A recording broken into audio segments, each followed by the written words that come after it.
It was a sunny morning on October 1st, 2016, in the town of Roseburg, Oregon, a river town that calls itself the timber capital of the nation. At this time, most students were entering their classrooms at Umpqua Community College. The students had no idea that their lives were about to change forever.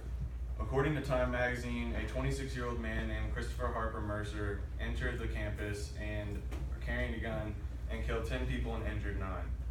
Incidences like these have triggered numerous debates on whether or not there should be restrictions on firearms and concealed carry. Let's begin with discussing the government's position on gun control. Although the Constitution was written over 200 years ago, the issue of gun control still remains like a hot topic to this day. The Constitution states that in the Second Amendment that we as citizens of the United States have the right to bear arms. Recently, President Obama has assumed to himself the power to restrict the rights of Americans to own, buy, sell, trade firearms. According to the New American, on January 4th, 2016, the White House announced, in order to reduce gun violence and make our community safer, the President issued a series of executive orders that would reform the gun laws of the United States, making guns harder to own. Joe Wolverton II, a writer for the New American, stated in an article, Obama's right to control guns, that the Second Amendment to the Constitution explicitly forbids the federal government from infringing in any way on the God-given right to the people to defend themselves by the use of firearms. Any attempt, whether by a president, a court, or a Congress, to abridge that right is ultimately an attempt to prevent people from protecting themselves from tyranny. In relations with the Missouri State Pillars,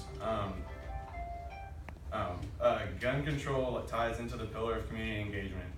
According to the Community College Week, as of March 2016 in Jefferson City, Missouri, lawmakers are weighing proposals that would expand gun control or gun access on college campuses by allowing people to carry concealed firearms.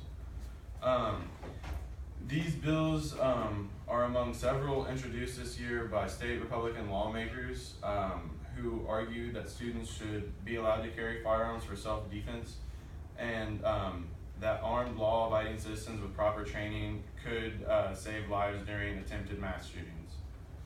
Now let's discuss the benefits of guns. Guns are needed for our protection, and the more guns there are, the less crime there will be.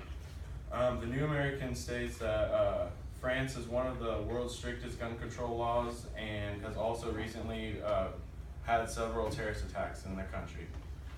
This is just more evidence that criminals and other evil people can still access guns if they want to, and the laws are more restricted against us. What was I going to say? Yeah, gun laws only affect the law-abiding citizens and only lead to more of these types of attacks. No carrying zones are perfect for criminal attacks. According to the article, guns on campus debate rages in Texas legislature. A former Army sergeant named Howard Ray was at Fort Hood in Texas when a gunman opened fire near him.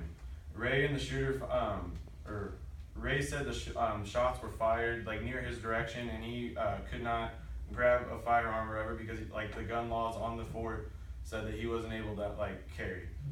And he said he reached for it and it wasn't there. That day is a clear message to me that our citizens should never be restricted in any ability to carry at home, a university, or any other public place.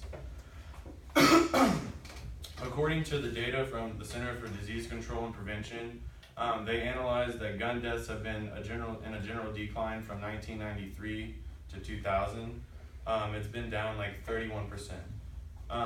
The article, Gun Control is a Misfire, says that between 1993 and 2000, the gun deaths were nearly dropped a full 50%, even as gun sales increased. Since 2000, the gun murder rate has more or less stabilized and showing only marginal variation is down year to year. The right to bear arms is guaranteed by the Second Amendment of the United States. As you can see, restricting laws on guns violates rights of law-abiding citizens And the more regulations governments put on gun control, the more vulnerable the general public will be for an attack.